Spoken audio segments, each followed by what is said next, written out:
Tere hommikust, armsad usuõed ja vennad! Soovin teile ilusat hingamise päeva ja väga kaunist jätkuvat kevadet. Mul on hea meel, et taas kord on mul võimalus teiega kohtuda ekraani vahendusel ja teiega koos avada Jumala sõna. Täna hommikuseks piiblitekstiks olen valinud teksti Johannese evangeeliumi 2. peatükist, salmidest 18-22. Johannese 2, salmid 18-22. Siis ütlesid juudid Jeesusele, mis tunnustähte sa meile näitad, et sa nõnda tohid teha? See küsimus siis järgneb sellele, kui Jeesus oli templi puhastanud piitsaga. Jeesus vastas, lammutage see tempel ja ma püstitan selle 3 päevaga uuesti. Siis ütlesid juudid, seda templit on ehitatud 46 aastat ja sina püstitad selle 3 päevaga uuesti. Aga tema mõtles templi all oma ihu. Siis, kui ta oli üles tõusnud surnuist, tuli ta jüngritele meelde, et ta seda oli öelnud ja nad uskusid kirja ning sõna, mis Jeesus oli öelnud. Me palvetame. Kallis taevane isa, me oleme avanud üheskoos sinu sõna ja me palume, et sina näitaksid selle kaudu meile valgust, et sa annaksid meile teada tee, mida me peaksime kõndima ja et sa pööraksid selle kaudu taas kord meie pilgud Jeesusele Kristusele. Ole meiega nüüd ja anna meile oma püha vaimu, et tema võiks meid õpetada ja meie südamete vastu rääkida. Jeesuse nimel palume me seda. Amen. Kes teist head sõbrad on kunagi maja ehitanud? Võib-olla mitte ise oma kätega algusest lõpuni, see vist on tänapäeval üldsegi võimatu, aga kes on alustanud plaaniga paberil ja jõudnud selle hetkeni, kui esiku ukse on võimalik lukku keerata ja kui sa võid pikali visata oma uhi uue diivani peale ja jalad seinale lüüa, sest maja on valmis saanud. Ma usun, et üksjagu teist on maja ehitamise tööd kunagi ette võtnud. Mina ei ole seda oma elus kunagi teinud ja mul on selline tunne, et ma mitte kunagi ka ei hakka seda tegema. Aga minagi mõistan seda, et maja ehitamise projekt on üks pikk ja keeruline projekt. See on selline projekt, kus kõik, mis saab minna valesti, läheb valesti ja kus on pidevalt tarvis ette võtta suur hulk väiksemaid või suuremaid otsuseid ja kus kõik saab lõppeks natukene kallim, kui esialgu oli plaanitud. Kui ma olen seda protsessi kõrvalt vaadanud, jälginud, siis see tundub minu jaoks erakordselt keeruline. Aga ükskõik, kui pikalt on teil kunagi läinud maja ehitamine, kui palju selleks on tarvis olnud aega, siis ma usun, et keegi teist ei ole seda kunagi ehitanud 46 aastat. Tänases tekstis me lugesime ühest hoonest või hoonekompleksist, mida oli kõpitsetud juba 46 aastat ja mis selleks hetkeks ometigi ei olnud valmis saanud. Aga loomulikult tegemist ei olnud suvalise majaga, suvalise hoonega, tegemist oli Jeruusalemma templi kompleksiga. Need 46 aastat, mida juudid nii hästi teadsid, Rooma ajaloo allikate põhjal tõepoolest templi parandus- ja laiendustööd alustati nendega aastal 16 enne Kristust ja see oli Herodes Suur, kes oma 18. valitsemisaastal selle tohutu ehitusprojekti ette võttis. Tema siis laiendas ja suurendas seda nii-öelda teist templit ehk Serubaabeli templit, mille olid juudid ehitanud pärast Babyloonia vangipõlvest tagasi pöördumist. Esimene tempel teadagi oli olnud siis Saalomoni tempel, mis oli babüloonlaste poolt hävitatud. Need samad Rooma ajalooallikad jutustavad meile sellest, et tegelikult Jeesuse eluajal oli see templi laiendamise ja parandamise protsess täies hoos. meie kujutluspildis tavaliselt tempel on selline ilus ja puhas ja valge ja seal on hästi vaikne. Aga tegelikult Jeesuse ajal oli seal ehitusprahti ja oli tellinguid ja oli kosta saagimise ja haamri häält.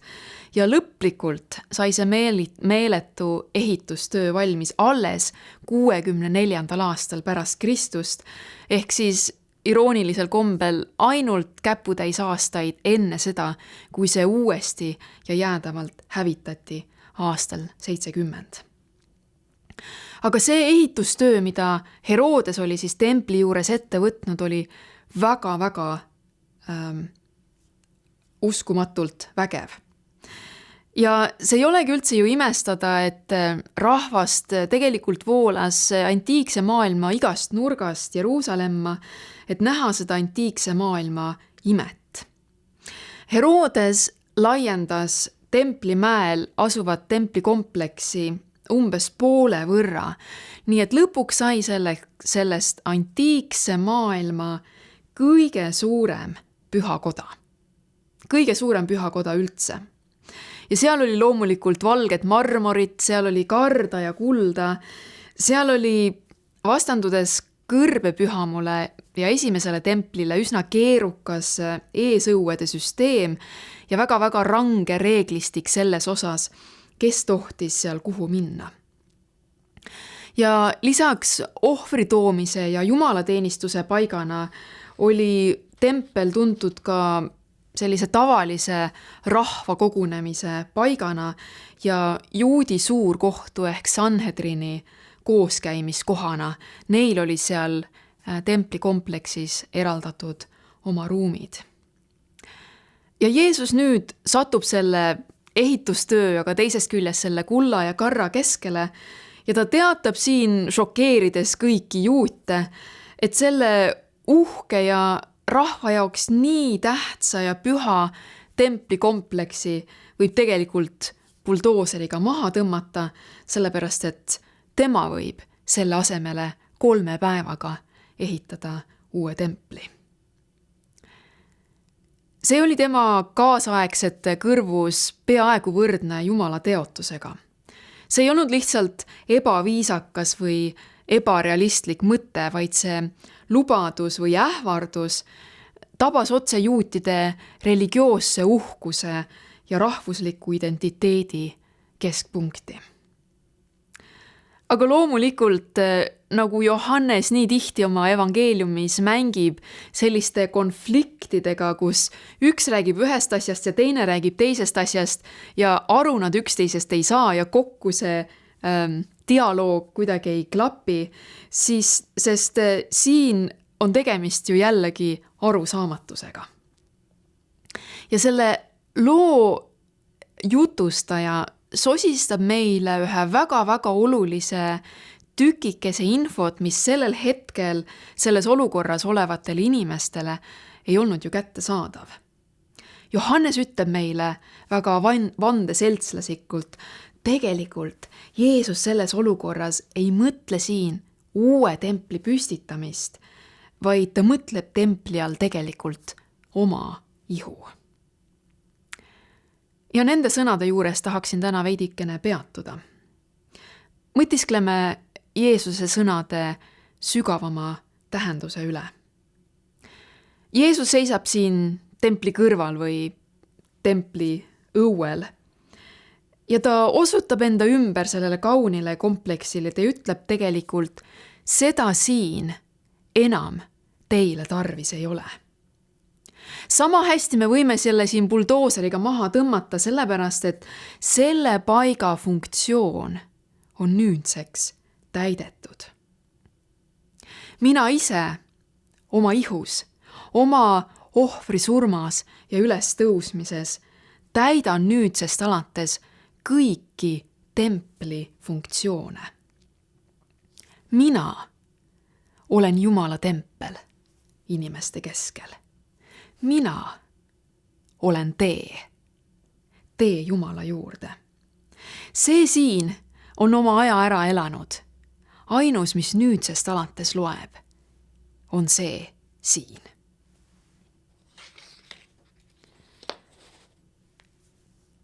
Järgmiseks võiks olla meie loomulik, loogiline küsimus, mis oli siis templi või pühamu funktsioon, mille Jeesus nüüd enda kanda võttis? Mis oli see, mis oli siiani olnud templi pärusmaa, aga mis pidi Jeesuse surma ja ülestõusmisega saama tema pärisosaks? Ehk kõige laiemas mõttes, mida tempel tähendas, mida tempel tegi? Tahaksin siin juures täna välja tuua 3 templi tahku või ülesannet, mille Jeesus enda peale võttis. Esiteks me võiksime öelda, et püham oli mõeldud olema Jumala erilise auhiilguse asupaigaks ja tema eluasemeks oma rahva keskel. Vana-testamendi kõrbe pühamu püstitamise loos ja ka esimese templi, Saalomoni templi ehitamise loos ikka ja jälle me kuuleme seda Jumala öeldud nagu justkui refrääni ja siis ma tulen ja elan teie keskel. See oli Jumala elupaik, tema auhiilguse troon. Ja see auhiilgus oli ju täiesti füüsilisel, nähtaval kujul olemas kõrbe pühamus ja Saalomoni templi algusaegadel, aga nüüd on veel selgemalt Jumala auhiilgus avalikustatud ja nähtav Jeesuses. Kui Johannes kirjutab oma evangeeliumi algussõnades ja ütleb, ja sõna sai lihaks ja elas meie keskel ja me nägime tema kirkust, nagu isast ainusündinu kirkust, täis armu ja tõde, siis ei ole need üldsegi mitte suvalised sõnad, vaid Johannes kasutab teadlikult pühamu sõnavara. Ta osutab teadlikult ja otse pühamule ja seal selles kõige pühamas paigas asunud Jumala kirkusele, Jumala auhiilgusele. Jeesus on nüüd Jumala kirkus, Jumala auhiilgus. Ja milline on see Jumala auhiilgus Jeesuse kaudu, mida me näeme Jeesuses? See auhiilgus on täis armu ja tõde. Arm ja tõde. Jeesuses me näeme kõige selgemat Jumala ilmutust, tema kehastust. Temalt me õpime päriselt mõistma, kes ja missugune Jumal tegelikult on. Ja ükskõik, millal me vaatame Jeesuse peale, ükskõik missugust lugu me tema kohta evangeeliumitest loeme, me leiame sealt alati selle sama pildi. Me leiame siin pildi Jumalast, kes on täis armu ja kes on täis tõde. Hea sõber, kui sinul teinekord on maadlemist Jumala pildiga, kas sinul on näiteks hirm Jumala ees või on sul kogemusi erakordselt karmi maise isaga või kui sa maadled selle tundega, et sa ei ole väärt või et sa ei julge tulla Jumala ette, siis vaata Jeesuse elule. Vaata temale kui Jumala auhiilguse ilmutusele. See, mida sa Jeesuses leiad, on alati arm ja on alati tõde. Teiseks, kui me vaatame templi teenistust, siis loomulikult selle kõige kesksemaks, kõige olulisemaks osaks oli ohveriteenistus. Ehk teisisõnu, see oli see teekond patususest ja Jumalast eraldatusest kuni andestuse ja ühenduse taas loomiseni. Ehk siis ohvrisüsteem tähendas seda, et inimene, kes oli teinud halva teo, avaliku patu, ta sai tulla pühamusse oma ohvriloomaga, ta sümboolselt andis selle patu üle sellele loomale ja ta tunnistas üles oma patu, see loom suri sealsamas ja see inimene sai minna koju andestatuna ja elavana. Ja see oli mingis mõttes ju kogu templi tuum. Ja Jeesus, ometi juudid ei mõistnud seda, aga Jeesus siin ütleb, neid lambatallesid, neid härjavärssed, tegelikult teil ei ole enam tarvis siin templis tappa. Mina olen see, kes oma ihus kannab kogu ohvriteenistuse tähendust ja mõtet. Vaata, see on Jumala tall, kes kannab ära maailma patu. Nii hüüatab ristja Johannes, kui ta Jeesust Jordani ääres näeb. See mees siin ongi kogu templi teenistus ühes isikus. Tema on see tall, kelle peale on pandud kõikide inimeste kõik patud maailma ajaloos. Tema on see, kes on surnud kogu maailma eest. Tema on see, tänu kellele me võime kõik elada, tänu kellele me võime kõik nautida vabadust ja andeks andmise rõõmu. Tema on see, kes on taastanud oma surma kaudu meie katkenud ühenduse Püha Jumalaga. Templit ei ole meil enam tarvis. Meil on ainult tarvis seda üht meest, tema ohvri surma. Vana on möödunud. Vaata, uus tee Jumala andestuse vabadusse on nüüd avatud. Ja kolmandaks me võime templiteenistuse kokku võtta pildiga lepituspäevast. Jällegi piltlikult kõneldes, kui inimesed tulid pühamusse oma ohvri, looma ja oma patuga. Kui loom suri nende eest ja nemad läksid vabanenuna koju, andeks saanuna koju, siis see patt, millega nad olid sinna pühamusse tulnud, piltlikult öeldes jäi neist sinna maha.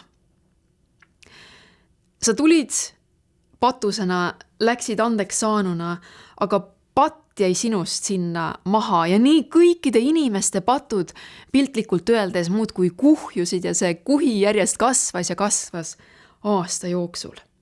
Ja see kuhi kasvas kuni selle kõige olulisema päevani juudi usulises kalendris, lepituspäevani, mil ülempreester jällegi piltlikult kõneldes rookis välja ja puhastas terve templi aasta jooksul sinna kogunenud pattudest. Nii et neid ei jäänud pärast seda päeva enam mitte kuhugi alles. Kadunud, olematud, andeks antud ja õhku haihtunud. Kogu Iisraeli süü ja patt sai lepituspäeval lepituse. Ja see on nii huvitav, et ka selle templi olulise funktsiooni võttis Jeesus enda peale. Me näeme pilti Heebrea raamatu 9. peatükis Jeesusest kui ülempreestrist, kes läheb verega, omaenda verega, pühamu kõige pühamasse paika lepitust toimetama. See siin ongi pilt ülempreestrist lepituspäeval. Jeesuse teenistusest taevases pühamus on kirjutatud pikki ja lohisevaid raamatuid. Minule ütleb see lepituspäeva pilt, et mida iganes muud Jeesus ka praegu taevas teeb. Üks asi on meie jaoks kindel, ta toimetab seal lepitust. Ehk ta teeb mingil moel olematuks kõik patud, mis sinna on kuhjunud ja mis tänu tema ohvrile on inimestele andeks antud. Ka see templiteenistuse osa on nüüd lõplikult Jeesuse kanda ja tema käes, tema teha, tema toimetada. Ja see pilt patte kustutavast Jeesusest teeb minu südame väga-väga rõõmsaks.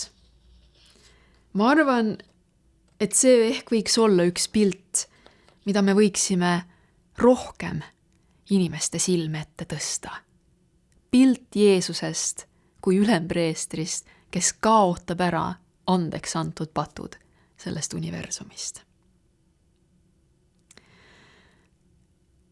Jeesuse ümber seisvad inimesed, sealhulgas tema jüngrid, ei suutnud sellel hetkel mõista seda sügavat paradigmaatilist nihet, mida Jeesus selles piiblitekstis kirjeldas.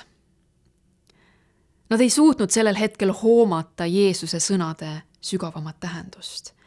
Mis on üks 30-aastane mees selle igivana templi kõrval? Kes sa siin selline oled, et sa võiksid tulla ja siin ärbelda ja midagi sellist ütelda? Ja ometi, kas nad mõistsid seda või mitte, see nihe tõepoolest Jeesuse surmaga toimus. Kui enne käis tee Jumala juurde templiteenistuse kaudu, siis nüüdsest alates käib tee Jumala juurde alati Jeesuse ja tema ohvri kaudu. Kui enne toimus andestus tänu ohvrilooma surmale ja ülempreestri lepitusele lepituspäeval, siis nüüd toimub pattude andestus ja pattude kustutamine ainult tänu Jeesusele, tema ohvri surmale ja tema teenimisele taevases pühamus oma verega. Tõepoolest, seda hiilgavat templit ei olnud inimestele enam tarvis.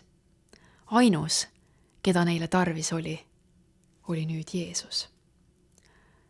Ainus, keda meile tarvis on samuti Jeesus. Tema elu meie keskel kui Jumala auhiilguse ilmutus, tema surm meie eest Jumala tallena, tema teenimine meie kasuks praegu taevas ülempreestrina, see tegelikult ongi kõik, mida meilgi tarvis on. Tema on meie tee ja meie elu. Õnnistagu Jumal meid ka täna selles teadmises ja andku Jumal meile igal päeval ja igal hetkel jaksamist ja jõudu hoida kinni Jeesusest, tema armust, tema ohvrist ja tema lepitusest iga päev. Aamen.